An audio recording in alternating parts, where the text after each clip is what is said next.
안녕하세요. 저희는 잘못된 다이어트 방법 및 약물이라는 주제로 발표를 하게 된 자료조사 통계분석을 맡은 1508 김지현, 자료조사 통계분석 내분 작성을 맡은 1604 김채은, 자료조사 통계분석 PPT 제작을 맡은 1606 박진아입니다.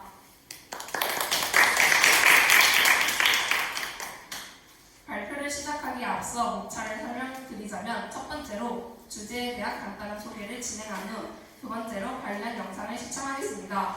그리고 세 번째로 저희가 진행한 다이어트 관련 설문조사를 소개한 후 그것에 대한 통계 분석 결과를 설명드리겠습니다.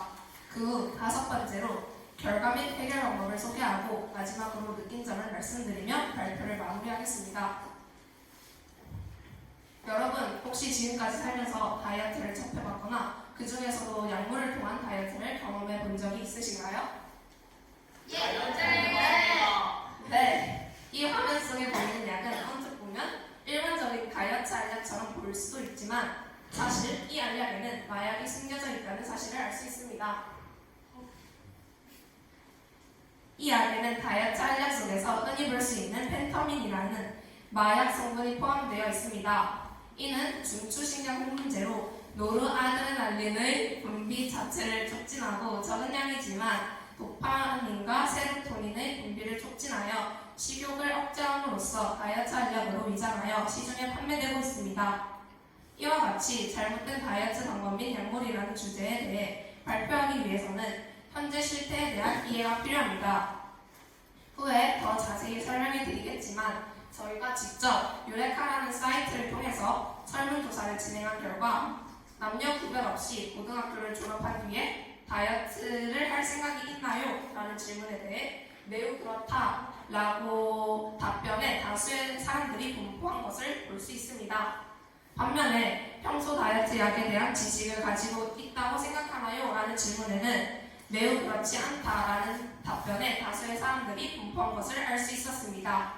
여기서 저희가 깨달은 사실은 많은 사람들이 다이어트를 하고 싶다는 생각은 지니고 있음에도 불구하고 다이어트 약에 대한 지식이 매우 부족하다는 점을 알게 되었습니다.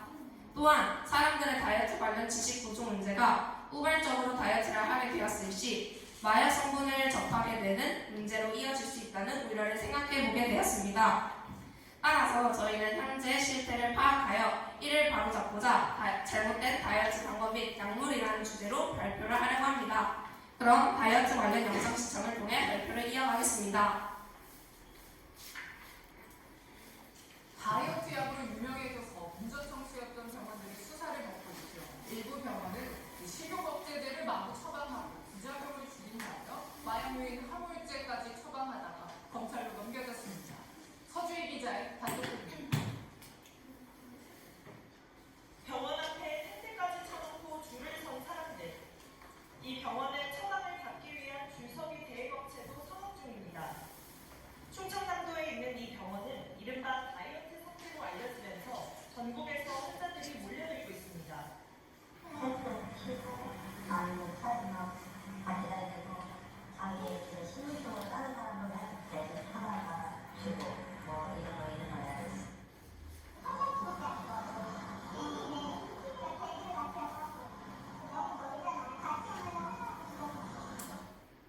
식품의약품안전처는 지난 1월 병원을 마약류 오남용 혐의로 경찰에 수사 의뢰했습니다. 이 병원은 지난해 1년간 31,670여 명을 대상으로 1,288만여 개의 의료용 마약류를 처방했습니다.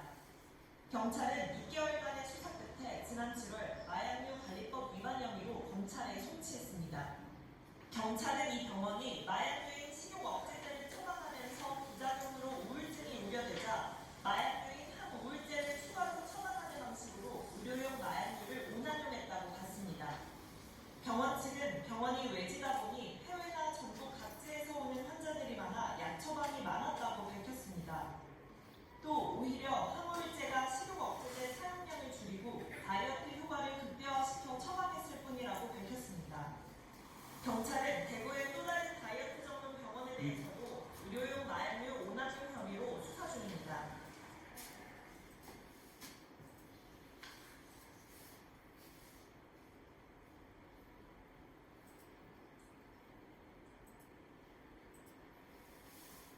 뉴스 영상뿐만 아니라 기사에서도 의료용 마약류 함용에 대한 사례를 많이 찾아볼 수 있습니다. 이와 같은 여러 병원에서는 마약 성분을 이용해 오히려 다이어트 약에 대한 부작용을 줄일 수 있다며 소비자에게 쉽게 권하고 있습니다. 비슷한 내용의 논문을 탐색해본 결과 일반적인 다이어트 약이나 식품을 구매한 소비자들의 대부분이 효과가 미미하거나 없다고 느꼈으며 부작용을 경험한 소비자는 40%가량의 적지 않은 비율을 보였습니다. 이에 따라 병원들이 다이어트 효과를 극대화하기 위해 마약 성분의 첨가량을 더욱 늘리고 있는 추세입니다. 따라서 저희는 이러한 문제가 다이어트를 경험해본 청소년에게 미치는 영향을 알아보기 위하여 활동을 진행하였습니다. 앞서 잠깐 언급했듯이 저희는 유레카라는 사이트를 통해 설문조사를 진행하였습니다. 여기서 유레카란 사회현상과 자연현상이 존재하는 원리와 규칙을 발견하는 학습 프로그램으로 저희는 고등학생 150명을 대상으로 주제에 대한 결론을 도출하기 위해 설문조사를 실시한 후 필연점과 교차 분석을 실시하였습니다. 먼저 설문자의 성별과 유명 인플루언서의 영향을 받아 다이어트 약을 구매한 경험 여부 사이의 관계를 파악해보았습니다.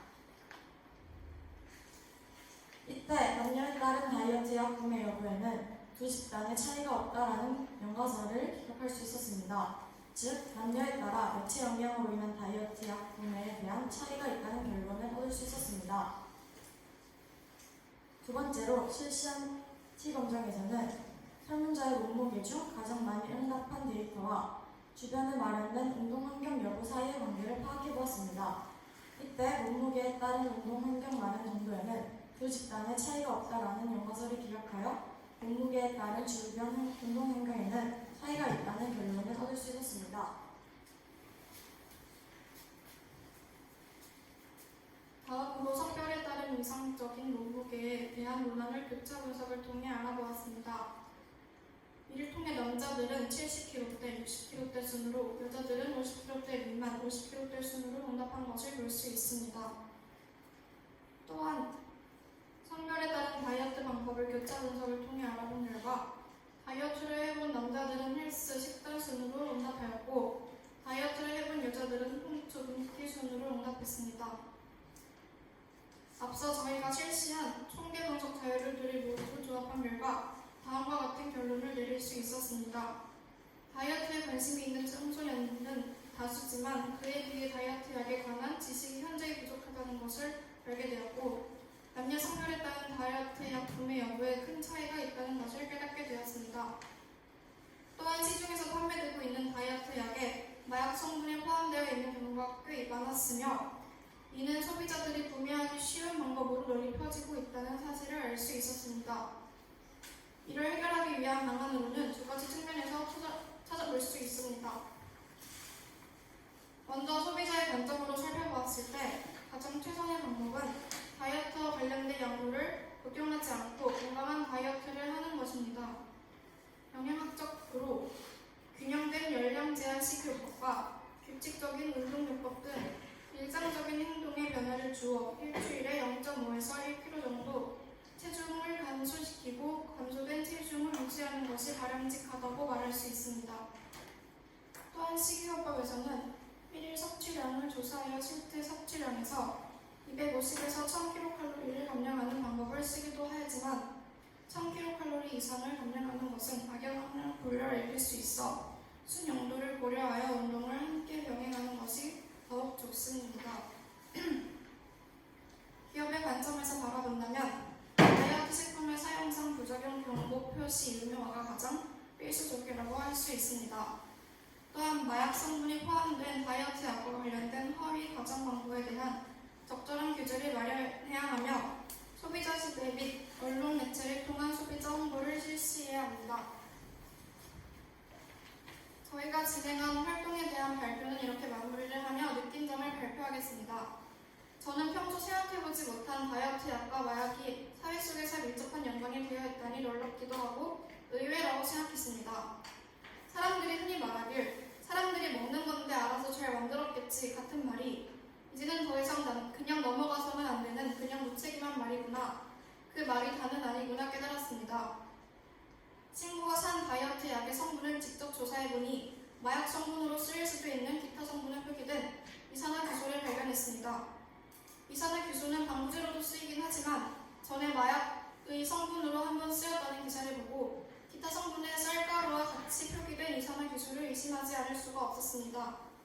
결론적으로 이번 활동을 통해 평소 생소하던 마약에 대해 더 잘 알게 된 것 같아 유익했고, 특히 가장 어려워했던 유래과 통계 분석을 실습해보면서 새로운 경험과 일상에서 유용하게 쓰일 컴퓨터 정보를 알 수 있어 뜻깊은 경험이었습니다. 저는 이 활동을 통하여 평소 흔하게 쓰는 말인 다이어트가 사회적인 문제로 이어질 수 있다는 사실을 깨닫게 되어 큰 충격으로 다가왔습니다. 또한 가까이에서는 안 되는 위험한 마약과도 밀접한 관계로 엮여 있다는 사실에 이를 조금이나마 해결해야 한다는 생각을 가지고 이 활동에 임하였습니다.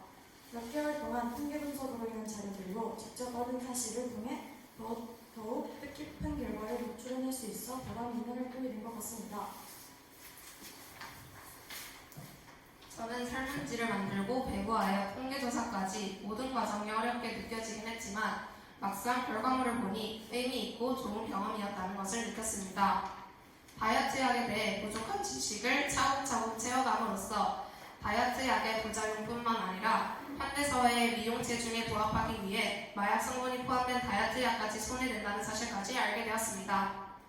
다이어트 약 속 마약 성분도 명백한 마약이기에 마약 성분이 포함된 다이어트 약에 대한 판매를 엄격하게 관리하고 처벌하는 제도가 더 활성화되면 좋을 것 같다고 느꼈습니다. 이상으로 저희의 발표를 마치겠습니다. 감사합니다.